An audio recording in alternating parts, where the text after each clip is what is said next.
오늘 읽은 본문 말씀 앞에는 어떤 내용의 이야기들이 있는가 하면 다윗 왕에 대한 큰 실수를 저질렀던 그런 내용이 그 앞에 기록이 되어 있습니다.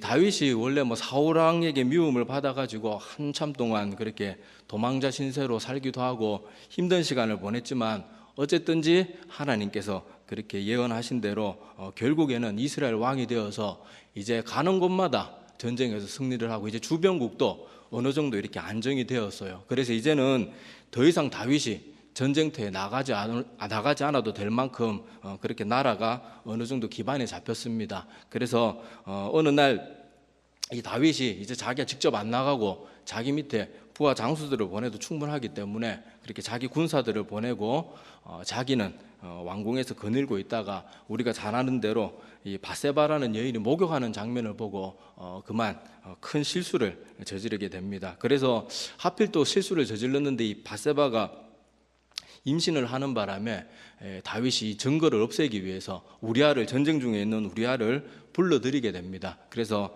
야, 이제 너 전쟁터에서 수고 많았는데 이제 이거 먹을 거 많이 먹고 가서 집에 가서 쉬어라. 그렇게 해서 자기가 한 일을 덮어버리기 위해서 애를 썼지만은 우리아는 충신이었습니다. 굉장히 의롭고 굉장히 선한 사람이었어요. 그래서 다윗 왕이 분명히 먹을 거 주고 술도 마시게 하고 가라고 했는데 막상 보니까 집에 안 들어가고 있는 거예요. 바깥에서 그렇게 있는 거예요. 그래서 왜 그러냐, 빨리 집에 안 들어가고 뭐 하냐, 그렇게 하니까 나의 전우들이 지금 전쟁터에서 목숨을 걸고 싸우고 있는데 제가 어떻게 집에 들어가서 그렇게 편하게 쉴 수가 있겠습니까?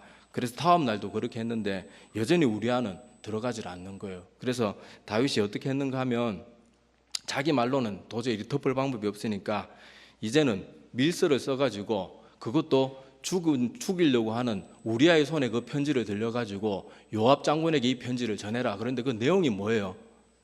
가서 이 우리아를 전쟁 가운데 죽게 해라. 근데 그 죽는 그 사람 손에 그 편지를 붙들려 보내가지고 그렇게 요압 장군에게 전하게 되고 또 요압 장군은 또 당연히 왕의 명령이니까 우리아를 전쟁이 제일 심한 곳에 그렇게 앞장서게 해가지고 결국 전사하도록 만들죠. 그래서 우리아는 죽게 되고 다윗은 밧세바를 차지하게 됩니다. 그래서 사울 왕에게 10년이란 긴 시간을 도망자 신세로 살면서도 그렇게 의롭게 믿음을 지켰던 그 다윗이 이렇게 큰 실수를 저지르게 되는 게 오늘 읽은 본문 말씀 앞에 있는 내용이에요. 그래서 오늘 주제와는 상관없지만은 우리가 이 다윗의 모습을 보면서 하나 마음에 새기고 넘어가야 될 것이 뭔가 하면 우리가 위험할 때는 정작 내 몸이 막 아프고 질병이 오고 인생 가운데 환란이 오고 이럴 때보다 오히려 내가 평안할 때가 훨씬 위험할 때입니다. 그래서 고린도전서 10장 12절에 보면 이런 말씀이 있죠. 그런즉 선줄로 생각하는 자는 넘어질까 조심하라. 그런 말씀이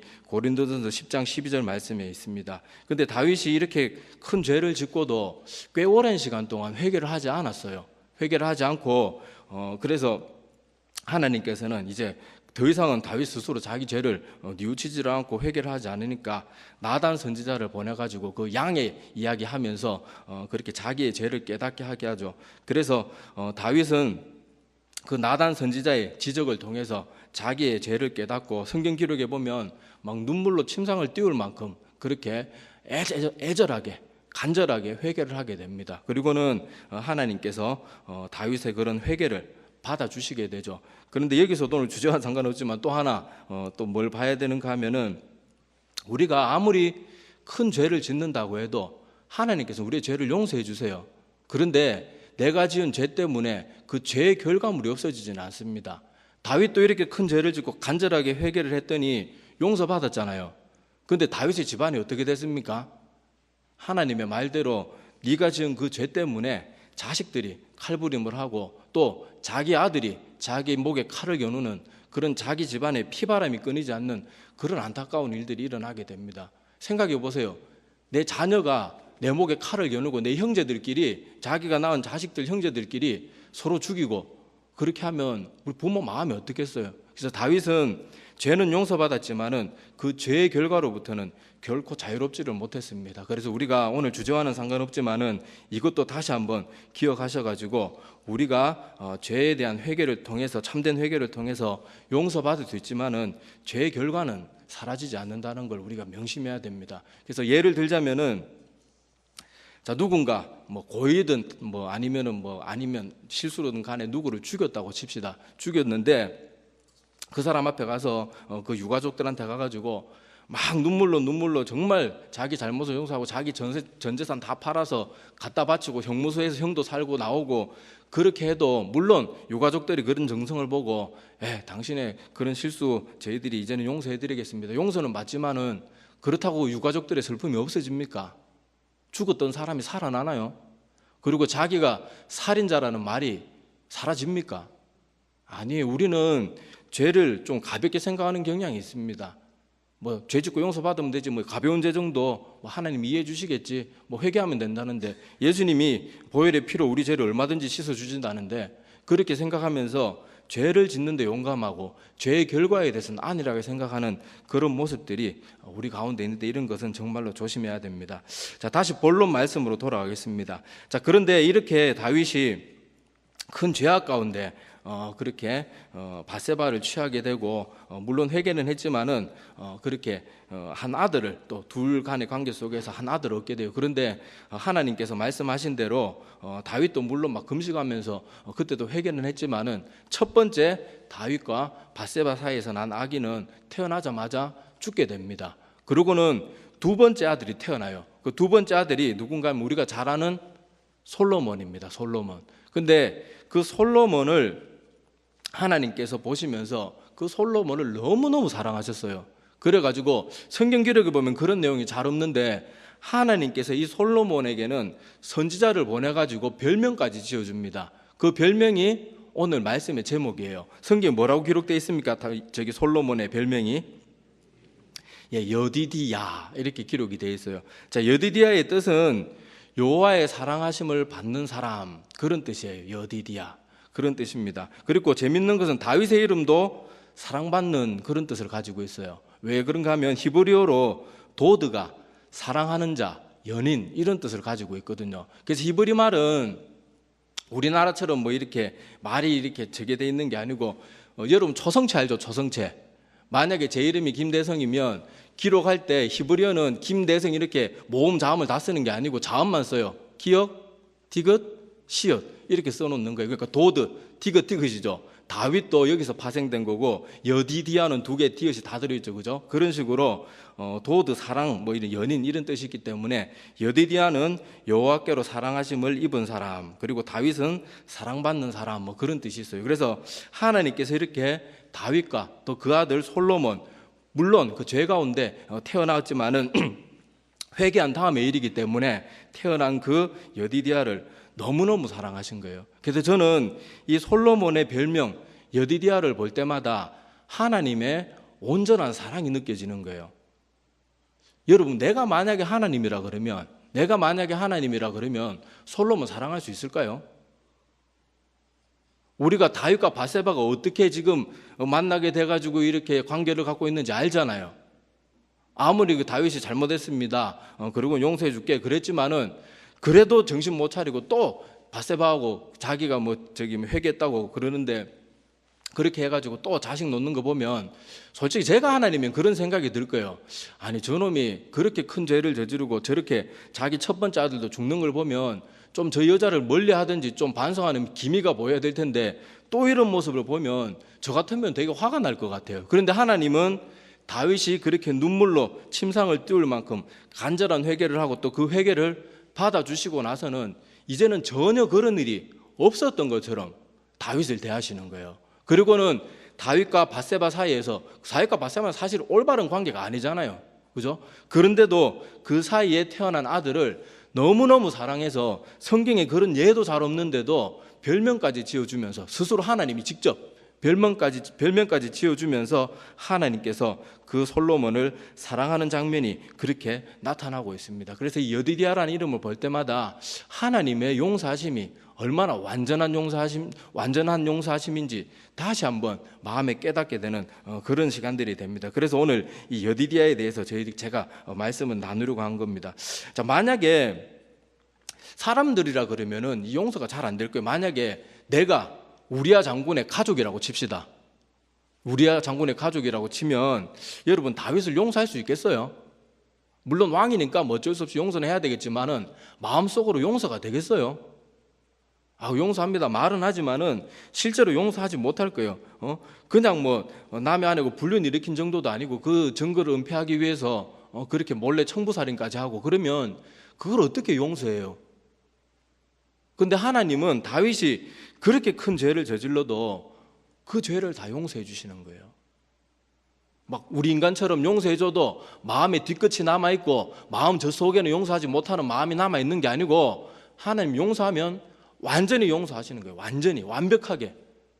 근데 다윗도 보면 이렇게 큰 용서를 받아도 다윗이 죽기 직전에 유언으로 남긴 말들을 보면 그 큰 용서를 받은 다윗도 인간인지라 온전히 용서하지 못하는 장면들이 나옵니다.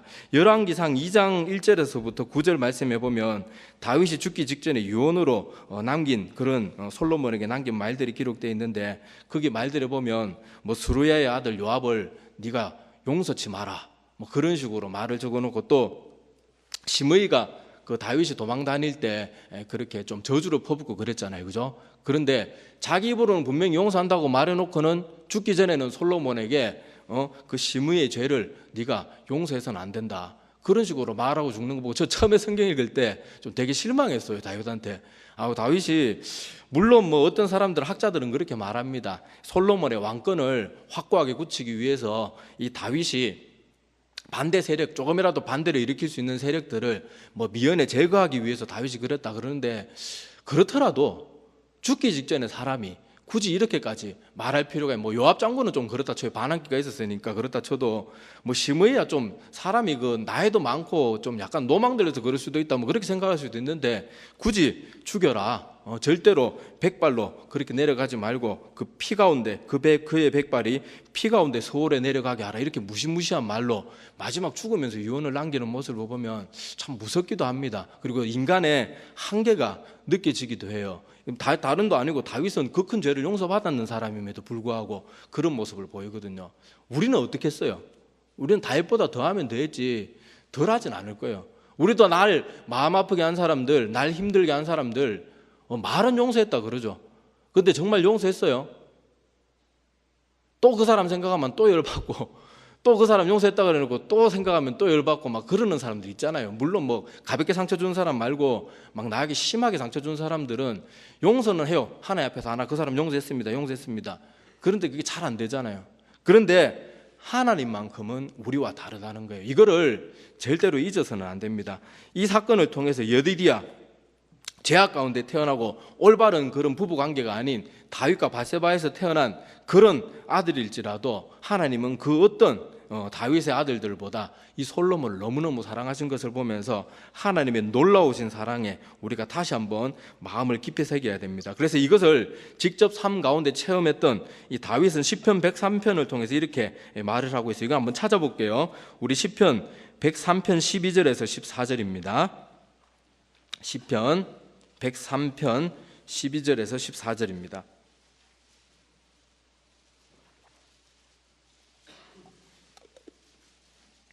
시편 103편 12절에서 14절입니다.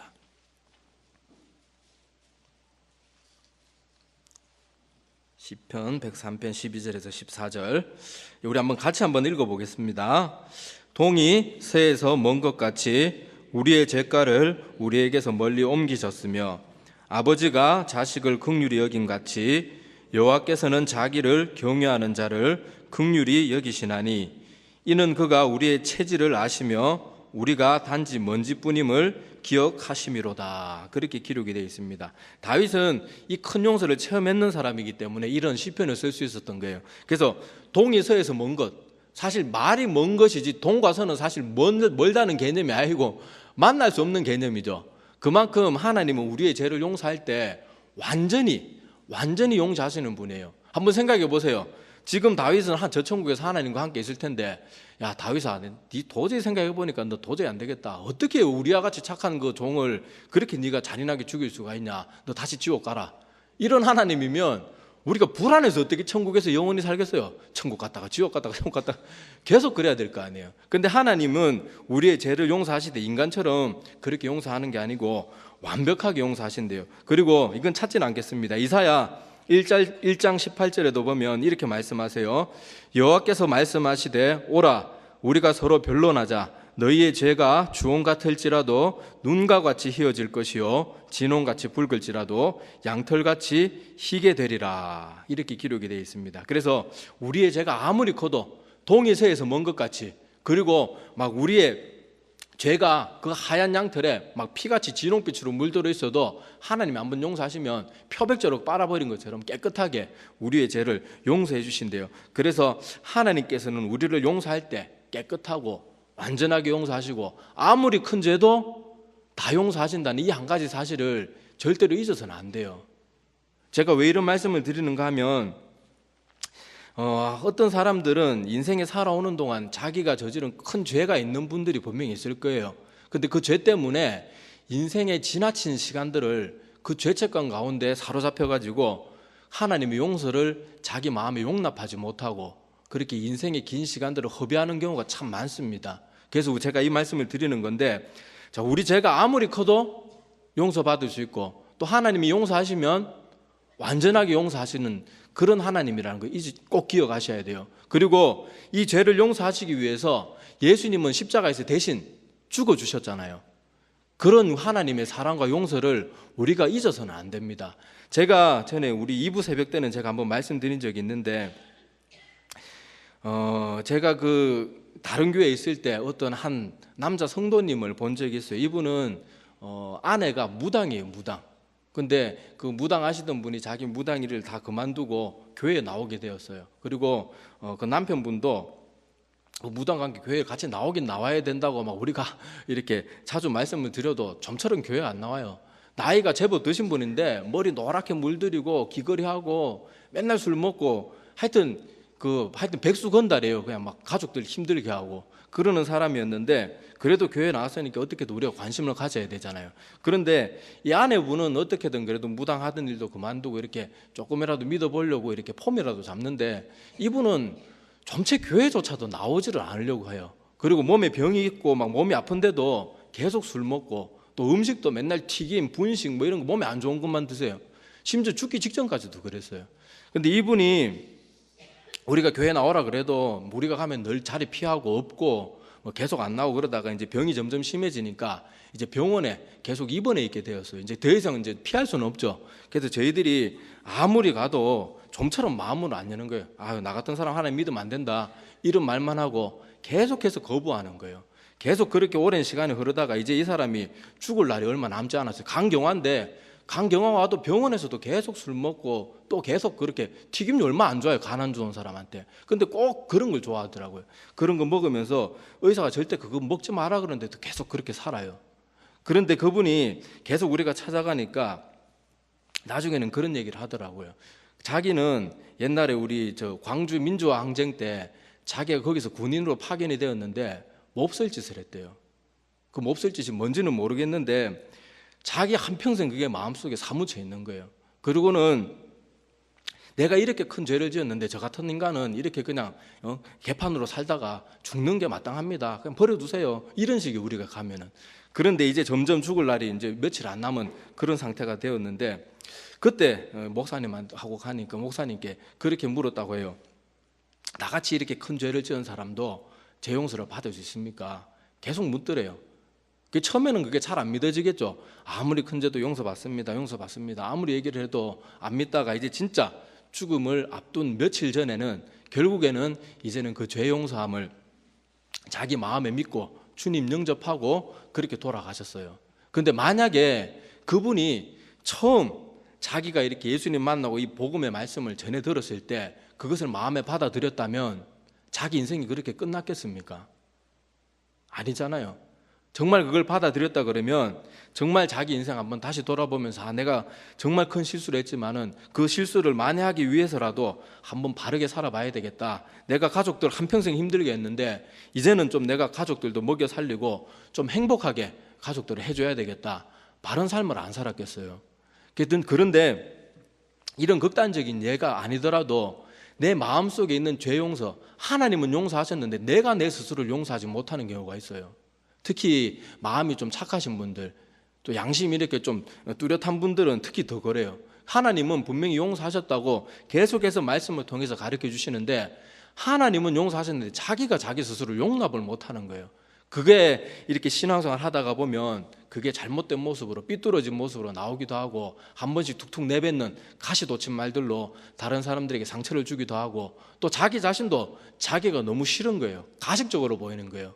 교회 와서는 웃으면서 신앙생활 하고 있는 것 같지만은 정작 자기 마음속에 자기 스스로 용서하지 못하고 있는 죄 때문에 계속 자기는 이중적인 인간이라고 생각하는 거예요.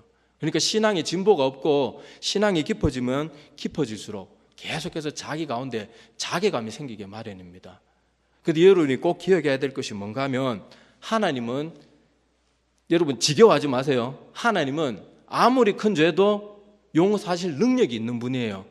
그리고 용서하시면 완전하게 용서하시는 분이에요. 그리고 그걸 너 옛날에 그랬지, 너 옛날에 그랬지 다시 들춰내는 분이 아니에요. 아니, 우리 하나님이 이렇게 쪼잔한 하나님이면 좋겠어요? 여러분도 한번 생각해 보세요. 용서한다 그래놓고 또 꺼내놓고 또 꺼내놓고, 뭐 잘못했던 거 또 꺼내놓고 이러면 얼마나 힘들겠어요. 저 먼저 장가간 친구들이 그런 얘기를 하더라고요. 야, 부부싸움 하면 미치겠어. 막 10년 전에 했는 얘기 또 꺼내고 또 꺼내고. 내가 진짜 사람 미치겠다 그러면서 애들이 막 죽으려고 그러더라고요. 만약에 하나님이 그런 분이면 우리가 얼마나 힘들겠어요. 근데 하나님은 아무리 큰 죄도 용서하시고 완전하게 용서하시고 우리의 죄를 완전히 잊어버리시는 분이에요. 이걸 우리가, 이건 제가 지어낸 말이 아니죠. 성경에 다 기록되어 있는 말이에요. 예? 저는 뭐 제가 하고 싶은 말 하면 저를 혼내세요. 이 강단에서는 인간이 지가 하고 싶은 말 하는 데가 아닙니다. 성경에 다 분명히 그렇게 기록이 되어 있어요. 그래서 자기의 깊은 죄책감 때문에 시달리는 분들은 이것을 꼭 기억하고 빨리 거기서 벗어나시기를 바랍니다. 다윗을 한번 보세요. 다윗이 자기가 그렇게 몹쓸 짓 했는 것 때문에 한평생 아유 저는 죽일 놈입니다. 저 같은 게 무슨 이스라엘 왕입니까? 그러면서 왕자료도 다 팽개치고 그냥 뭐 구걸하면서 살고 그러지 않았잖아요. 죄 용서를 받고 나서는 다윗이 그 나라를 얼마나 또 튼실하게 계속 잘 그렇게 다스려 갔잖아요. 그런 것을 보면서 우리도 우리의 죄를 하나님께서 분명히 용서하신다고 했고, 또 나도 정말 진심으로 회개했다 그러면, 그리고 내가 그 죄를 반복하지 않고 있다면 이제는 그 죄에서 좀 자유로워질 필요가 있어요. 그것이 하나님이 원하시는 것이고 그것 때문에 예수님이 죽어주신 거예요. 그런데 우리는 하나님이 용서하셨는데 계속 나는 내가 용서가 안 돼 막 이런 식으로 그렇게 하면 우리를 위해서 십자가에 죽으신 그 예수님이 얼마나 김 빠지겠습니까? 그러니까 우리가 이것을 꼭 기억하셨으면 좋겠습니다. 그래서 내가 분명히 하나님께서 용서받았는지 안 받았는지 저는 사실 뭐 잘 알 길은 없지만은 하여튼 하나님이 우리 죄를 용서했는데 과거의 죄를 계속해서 덜추어내는 것은 분명히 하나님이 아닐 거예요. 그거는 사단이 그렇게 분명히 할 거란 말이죠. 그렇기 때문에 우리가 어느 음성에 귀를 기울여야 될 건지 잘 판단하시기를 바랍니다. 물론 내가 과거에 회개해놓고는 또 같은 죄를 저지르고 있으면 아직 그건 제대로 회개한 게 아니니까 그거는 뭐 당연히 우리가 회개해야 되겠지만은, 과거에 분명히 회개하고 내가 그 죄에서 완전히 떠났는데 계속 옛날의 얘기 때문에 사단이 주는 너 옛날에 그랬잖아 임마, 너 같은 게 뭐 옛날에 뭐 도박하고 너 옛날에 알코올 중독자고 너 옛날에 마약도 하고 피로뽕도 하고 대마초도 하고 너 같은 놈이 무슨 믿는다고 그래, 이런 식으로 하는 거는 그건 사단이 주는 음성이겠죠. 내가 다 끊었다 그러면. 그러니까 그런 것들에서는 빨리 벗어나야 됩니다. 그래서 하나님의 용서하심은 이렇게 완전하신 용서함이라는 것을 우리가 꼭 기억하시고 그런 잘못된 과도한 죄책감에서 빨리 벗어나기를 바랍니다. 자, 근데 이렇게 말하면 우리가 또 한 극단으로 치우칠 수가 있어요. 이렇게 말하면 하나님의 용서하심을 이용해 먹으려고 하는 사람들이 있습니다. 그러니까 하나님의 용서하심을 죄의 도피처로, 죄의 피난처로 생각하는 그런 사람들이 있어요. 자, 우리 달라스 윌라드라는 사람이 이런 말을 한 적이 있습니다. 현대 그리스도인들은 뱀파이어 크리스천들이다, 그렇게 말을 했어요. 왜 이런 말을 했을까요?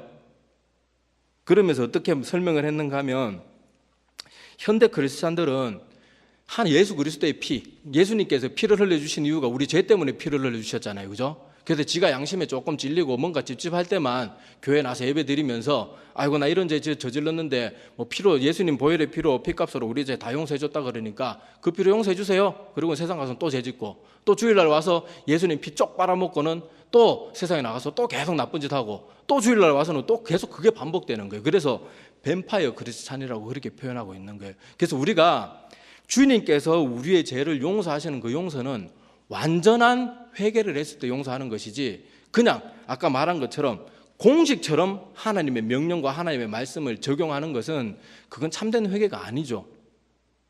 그러니까 우리가 이걸 조심해야 되는데, 사람은 누구나 얄팍한 마음이 있고 교묘한 마음이 있어요.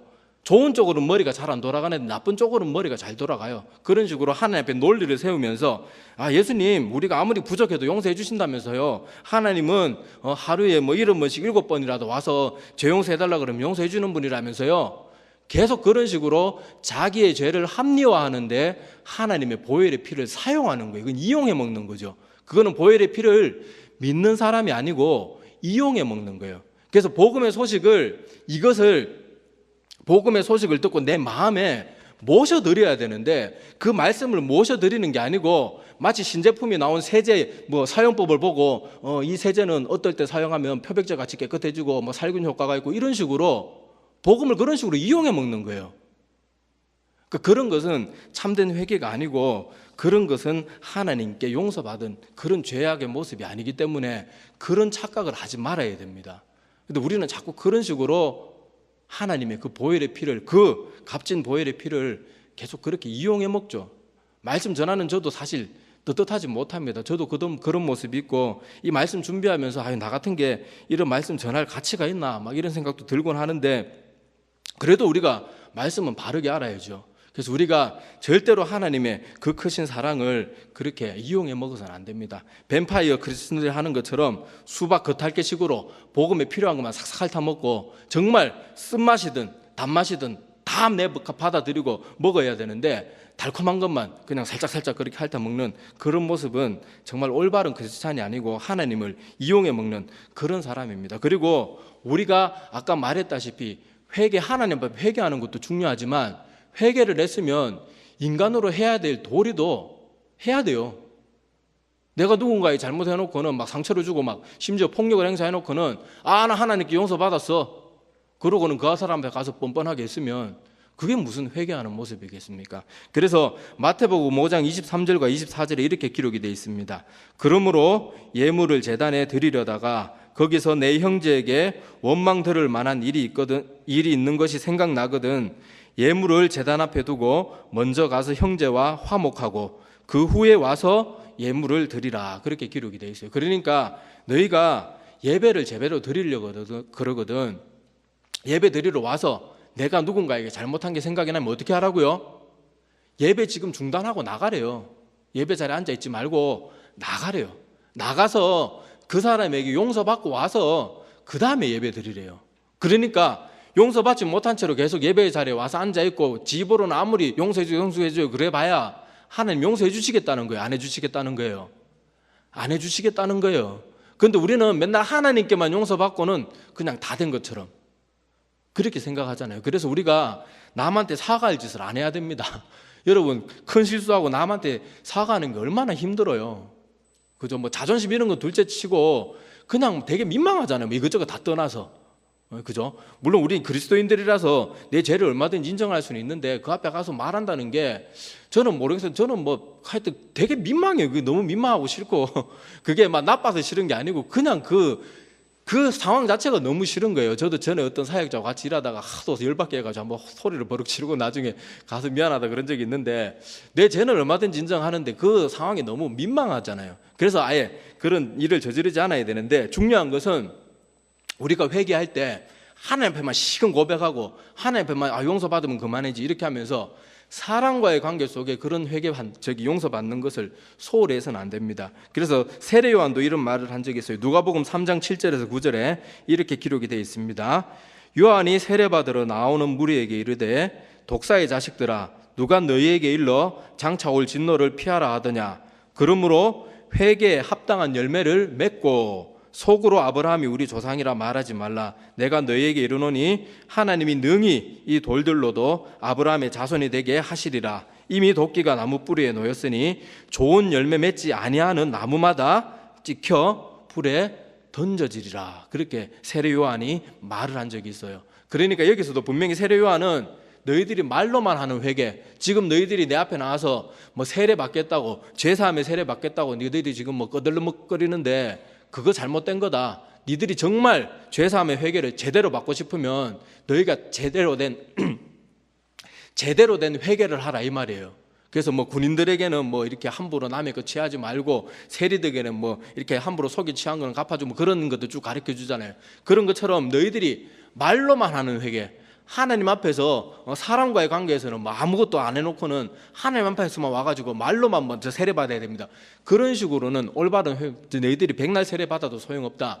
회개에 합당한 열매를 맺는 그 회개만이 진짜 회개고, 하나님께 인정받는 회개고, 그런 사람이 받는 세례만이 진짜 세례가 된다. 그게 세례 요한이 그 몰려오는 사람들에게 전하고 싶었던 거죠. 그러니까 우리가 다시 한번 말씀드리지만은, 우리가 하나님의 죄 용서는 우리의 죄를 완전히 용서하시는 분이에요. 다윗과 밧세바를, 그게 잘 기억이 안 날 땐 다윗과 밧세바의 이야기를, 여디디아를 생각해 보세요. 전혀 다윗과 밧세바 사이에 있었던 일은 전혀 없는 것처럼 그 사이에 태어난 아들을 너무너무 사랑하시잖아요. 하나님께서 그 큰 죄도 용서하시고, 사실 여러분, 인간이 이 땅에서 지을 수 있는 가장 큰 죄 다윗이 다 지었잖아요.